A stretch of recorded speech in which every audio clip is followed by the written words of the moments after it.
Hi, my name is Araceli Martinez, and today I will be talking about how being a first-generation student has played an essential role in shaping my leadership journey.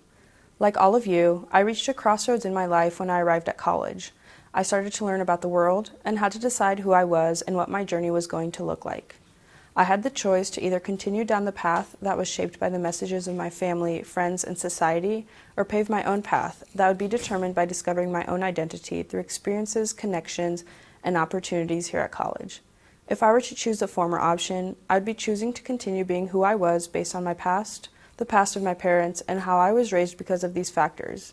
And although our pasts are a crucial factor into who we are, they should serve as a foundation to defining our identity. It should not serve to define who we actually are. My past has allowed me to grow as a person and helped me recognize what my values are. I was raised in a household of two immigrants. Both my mom and dad were born in Mexico and decided to pursue a life here in America at a young age. Because of the circumstances, they worked hard and sacrificed a lot to be able to provide the best life for my four siblings and I. They advocated for us by working to defend our rights to an education and created a space to allow us to hold the dream that we could achieve whatever we set our mind to. Because of this, they were leaders to me. I've always been surrounded by what you might consider a non-traditional leader. It defined a leader as not simply leading a group, but leading people from where they were to where they have not been. They make sacrifices for the good of the group. My parents, and even my oldest sister, who was the first to prove it was possible to find success, posed as leaders to me, even though they did not hold a formal leadership position. From these examples, I learned that a leader was someone who advocated for others, an individual who possessed a work ethic unlike any other, and someone who was driven and passionate. They were values that were visible through action, and they as well were outwardly expressed to my siblings and I growing up. They were the rudiments of being a leader within a family and a community that I came into college knowing. However, navigating how I was going to implement what I had been taught into the classroom, my education, and my involvements proved to be difficult.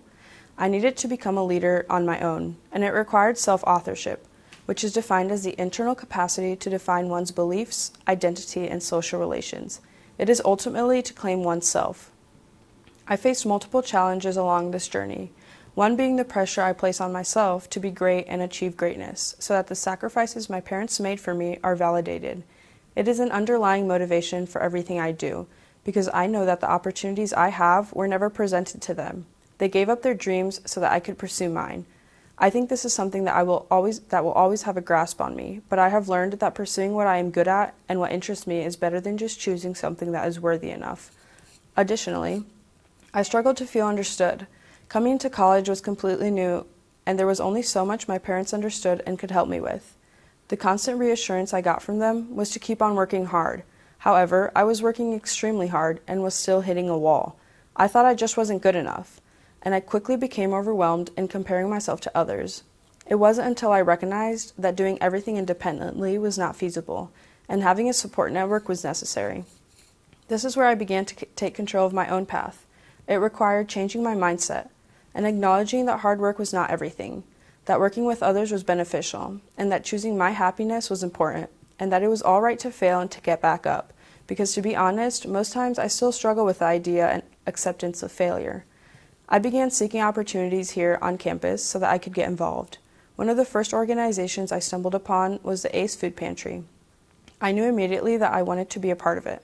So I sent out an email and began volunteering every Tuesday evening packaging orders. It gave me a sense of purpose, allowed me to interact with others, and also taught me more about food justice. I became invested and continuously showed up. This year, I have the honor of serving as shift lead. This allows me to more closely connect with clients and use my position to voice their concerns and find potential solutions. This first involvement propelled me to find more opportunities in hopes of making an impact on others' lives. So I applied to be a team leader for the Boiler Gold Rush orientation program. My buddy team leader Derek and I were able to provide fellowship and guidance to a group of incoming freshmen. From this experience, I learned the importance of diversity and inclusivity, and most importantly, the impact of connections and strong relationships with others. Through these involvements, I've been able to develop my own idea of what leadership means to me. However, I'd like to note that I believe leadership is a continuous process of learning and adapting. I've only been at Purdue for 2 years, and I know I will continuously redefine what leadership means to me as I am placed in different situations and learn from others and myself. Leadership to me is not about having a position, it is about having passion. Passion allows us to work towards a goal and fight through adversity. It gives us a reason to keep learning and working towards improvement. Without a passion towards what we are doing, it becomes a monotonous, mundane job that does not fulfill our sense of purpose. For me, journaling is a helpful tactic where I am able to reflect on an activity or event and decide whether it is something that makes me happy and I enjoy doing. Leadership is also the ability to step out of your comfort zone. All of what I participated in required me to do something I normally wouldn't. It made me fight the fear of failing or not being good enough and do it to better myself and potentially to influence others. It is one of the largest struggles I have, and I am able to overcome it by shifting my perspective and focusing on what I and others will potentially gain instead of all the possible negative outcomes.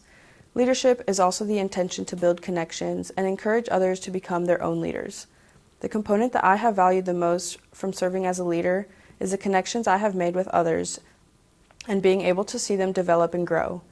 It goes back to the idea of advocating for others. I want to create a space in which others can dream of what they want to be while serving as a support system for them, just like my mom and dad did for me. So today, I challenge all of you to think of those non-traditional leaders in your life that have led you to be a leader in your own life.